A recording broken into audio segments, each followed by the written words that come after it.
Where did you get the fortitude to? Because one of the things that that you were solving for was controlling for state.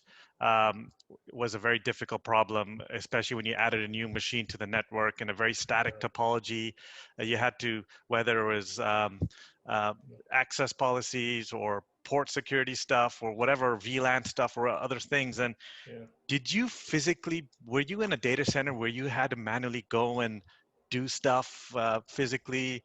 Did this pain point arise from talking to people? How did you get so enthused about these pain points that clearly have been around for 20 years?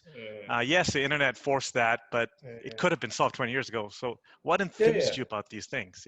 Yeah, so I think that this is, I have to go back a little bit to kind of like the origin story and all this. So my first job out of college was a computational physicist at Lawrence Livermore National Labs, where I worked on big physics simulations. So, I was a distributed systems programmer. I worked on, simulations that involved thousands of computers. I did kind of like, like in the back end work on that stuff. And I was there, I started in 99, 2000-ish. And then 9/11 happened.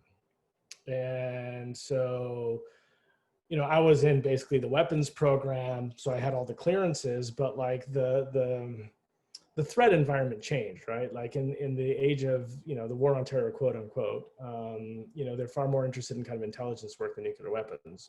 And so I moved over to intelligence at that time. And I actually worked for the intelligence community through Afghanistan and Iraq, both wars up till 2004. I overlapped 1 year with a PhD. And were you physically in Afghanistan or wherever, or were you? I was never deployed. Deployed. But can you say where you were physically, or is that top secret? Like, were you in some secret place? You had to go through, ID yourself through like 6 gates and stuff, like one of those places in the movies. Yes, yeah, multiple of those places. Yes, there was everything. There was so you're in Area 51. There was the turnstiles, there was the badging, there was the spin locks, there was, in one place, it was funny, there was like the retinal scan, but it never worked, so there was always a guy there. Looking at your eyes. No, he would just ask you like basic questions, whatever. But yeah, I worked on the East Coast and then on the West Coast in multiple places, but wow. These are, these secure facilities. And in these times, I was focused on network security. And so, we'd have to like look at, networks and make these networks so that like if a nation state was going after them, then they would be defended.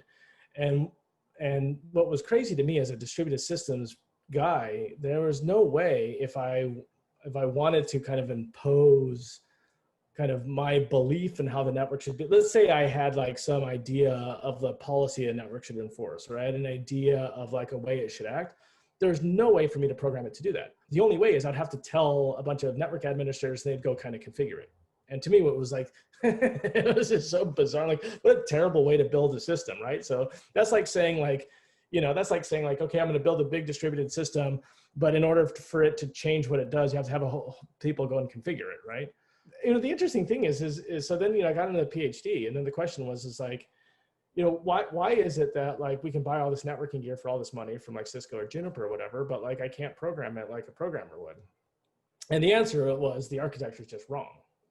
And the reason it was wrong is there was just basically no method of doing actual like distributed state management on the control plane. It just didn't exist. And so that's what we ended up tackling, and which became software-defined networking.